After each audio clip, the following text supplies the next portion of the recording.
Hey everyone, this is Tyler Loechner for the Pro Football Focus Fantasy Slant.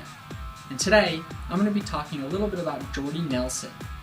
Look, you know how good Aaron Rodgers is, but I still think that his injury and the negative impact it had on Jordy Nelson has flown under the radar. Look at it this way.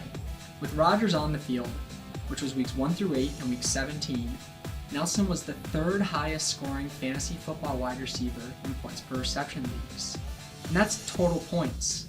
When you look at it on a per game basis, Nelson was actually the second best wide receiver, behind only Calvin Johnson.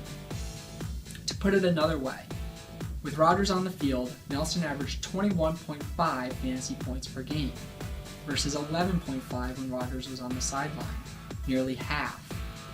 And it's not like he did all this extra damage because Rodgers targeted him so much more. In fact, he was only targeted 1.5 more times per game when Rodgers was on the field. He caught 7 of his 8 touchdowns from Aaron Rodgers, and he went from a top 5 wide receiver, or the number 1 wide receiver on your team on a weekly basis, to being a flex option for your team.